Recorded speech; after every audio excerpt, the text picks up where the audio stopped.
Hello and welcome to Behind Clean Lines, the podcast where we try and dive into what really makes food safe in production. Now today we want to hone in on some of the caveats of creating a safe food factory. What are some of the hidden dangers that we meet out there? Where are the pitfalls and what can be done to mitigate those pitfalls? And to guide us through this, we've invited Dr. Thomas Buehler from Ecolab, a global sustainability leader offering water, sustainability, infection prevention solutions, and service, and all kinds of other things that protect people and protect the food that we eat. Welcome to you, Thomas. Welcome. Thank you for inviting me.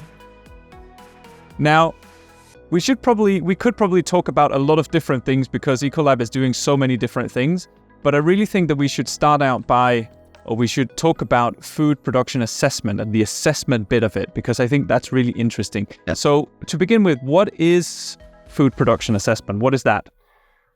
Very much we take it as a hygiene assessment. So we're looking at microbiological risks. We try to dive into plants. We have different tools and different ways of assessing plants. Look at the equipment and the installation on one side, but also at the behavioral aspects of people and the practices on site.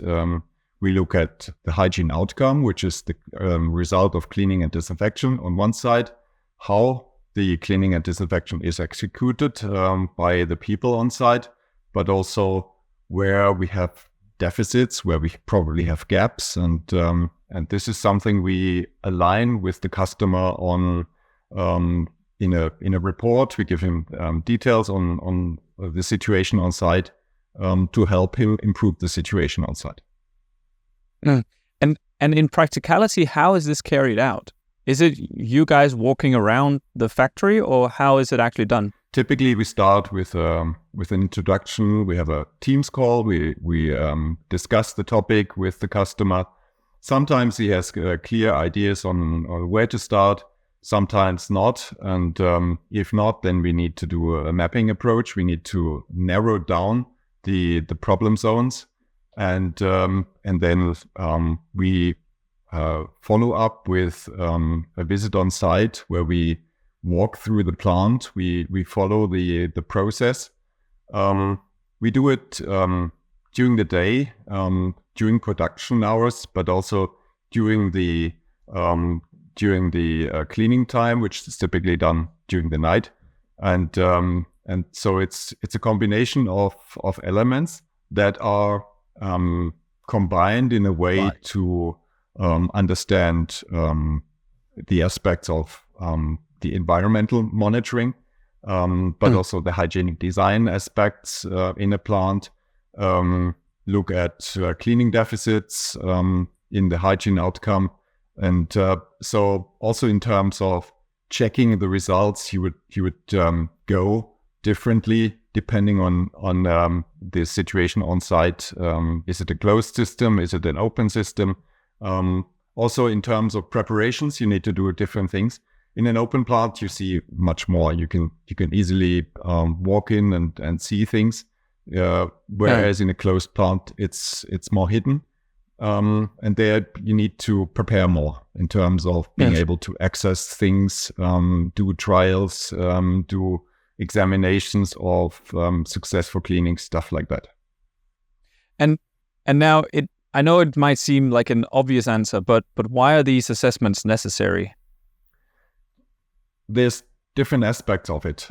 First of all, it's to focus on the trouble spots, to help customers to do a root cause analysis. Typically, it's customers are coming to us if they have problems, if they have issues with food safety or with quality, and then they need to have that additional pair of eyes to troubleshoot, to help them identify the root cause.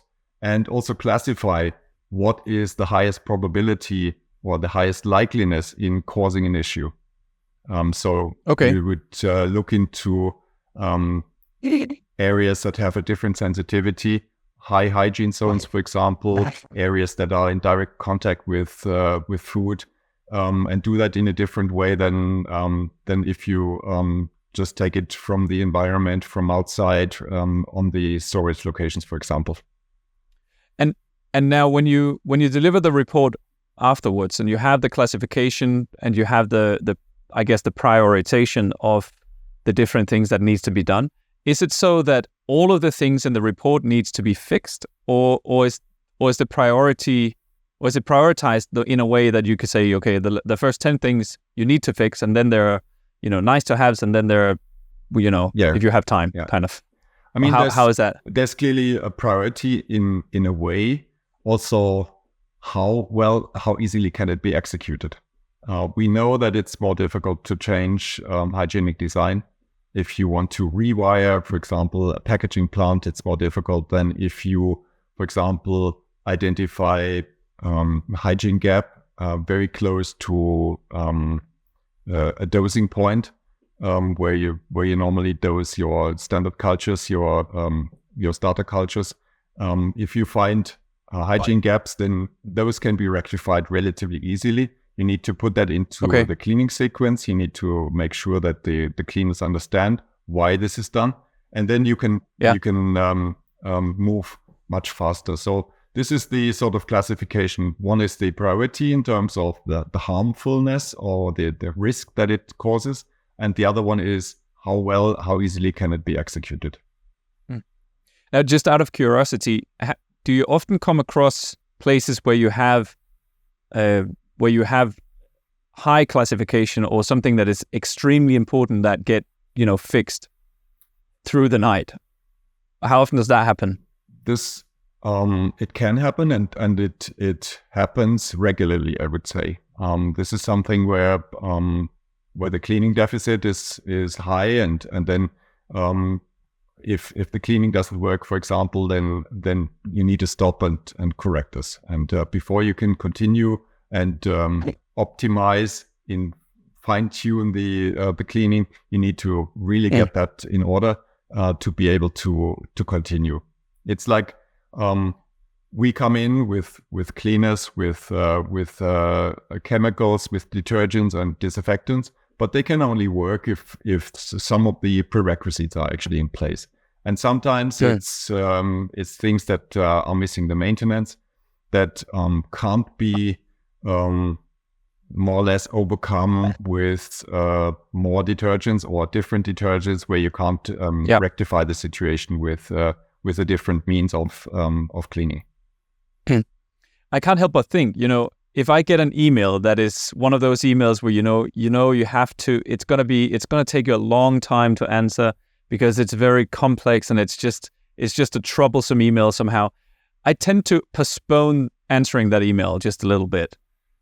And I think that's a very human thing to do. Yeah. I can't but wonder, if you visit these factories because the customers call you because they've identified a problem, do you ever experience that they've postponed calling you basically too long because they might be afraid of, opening Pandora's box? It's one aspect, opening Pandora's box. The other one is sometimes also the politics in companies where you might not be heard if you point out an issue. And that's when it helps to have let's say an external consultant, someone come in to document this issue. And then it's easier for them, also for some of the teams, to point this out to their management to correct the situation. So I would say it's the delay, as you say. Sometimes they try to postpone, but I think normally they're willing to change it. But it's commercial pressure. It's the productivity on the side that counts first. But at the same time, you might lose out on productivity if your product is not in order, if you are not producing the right quality, if your specs are not met, then you're losing productivity anyhow. So this needs to be understood also on the management level. Yeah. And I guess also just the fact that the worse the problem might get because of delay, the higher the likelihood, I'm guessing, of having to close down production for X amount of time. which is, I guess, which is also the reason why they try and delay it, because they don't want to close down production, right? Correct. Closing down production kind of a vicious circle. Is harming their productivity, is harming their output, and they're under pressure. So it rises to the top, and at some stage, if they notice it's not going anymore, they need to move. And then, of course, it's like coming in with a fire brigade. Although you're trying not to play like a fire brigade, you try to still do it under control.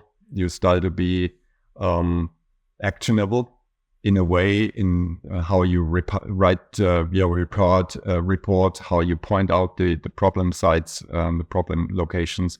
And also, while you go through the plant, you are training the teams. You give them some educational hints and also reasons why something could actually play a role in the issue they have at the moment. Now, I want to dive into if you're the head of production somewhere and you want to do your own mini assessment, you want to walk through your plant just to see if you can spot yourself some of the potential contaminators. What sources would you recommend them looking for? What sources of contamination? I think this is a very powerful way of,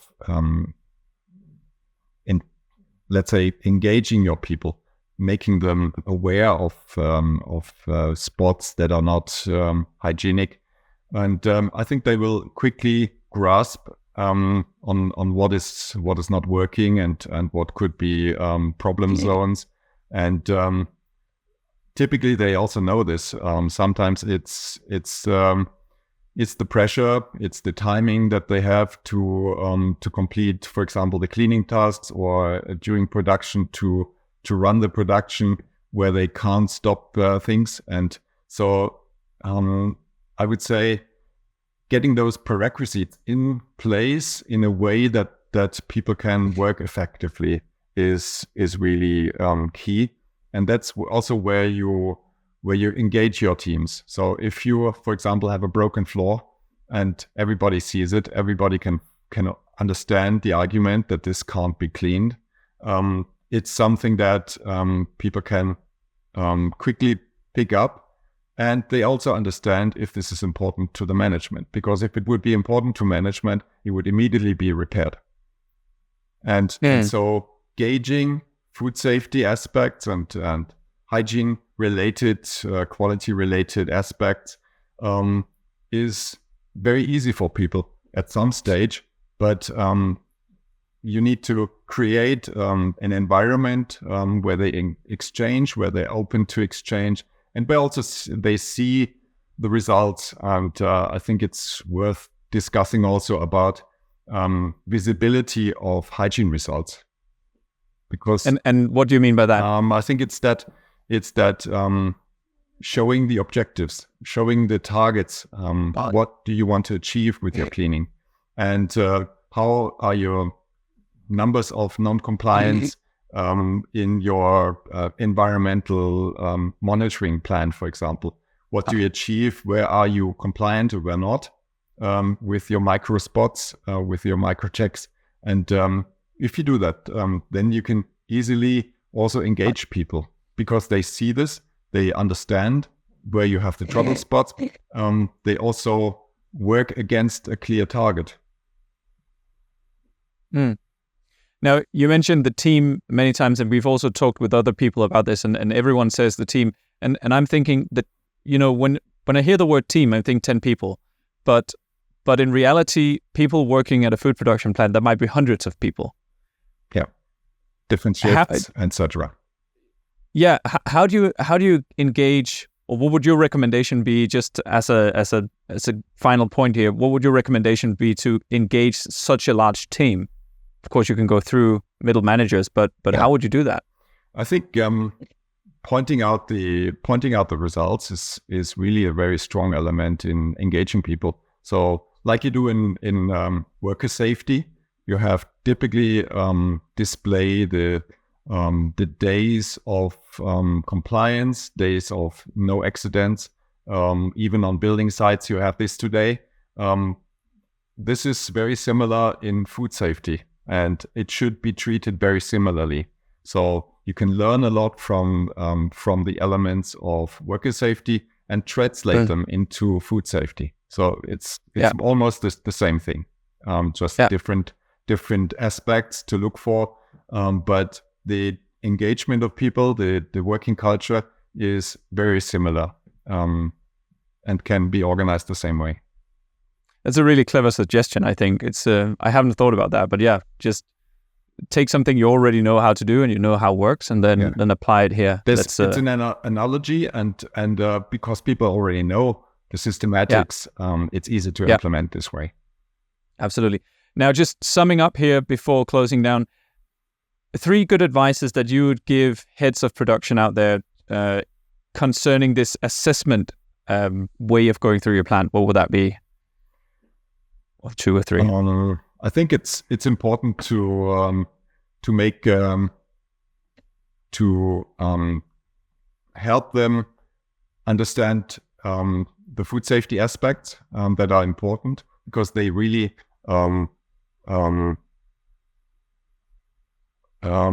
they implement also their productivity on site. This is what a production head should always keep in mind. If food safety aspects are not right, then it's not easy to do, and then they need to lead with good example. So aspects like keeping doors shut, of zone transfers, making sure the hand disinfectant is filled up and used, and making sure the floors are repaired. I mentioned it already. Those are very trivial on one side, but they help lift the behavior, and they also lift the belief of people in food safety and why food safety is important. Yeah, absolutely. Dr. Thomas Buehler, thank you so much for joining us today. It's been a real pleasure, and it's really interesting. And of course, to all you listeners out there, if you have any questions or future ideas for topics, or ideas for future topics, that is, please do reach out to us. You can find us at podcast@ngi-global.com. And that was podcast@ngi-global.com. And just please reach out if you have anything that you think you would find interesting. Also, of course, do hit that subscribe button. It really helps us spread the words of food safety, and share this podcast episode with your colleagues or friends, or even family if you feel like it.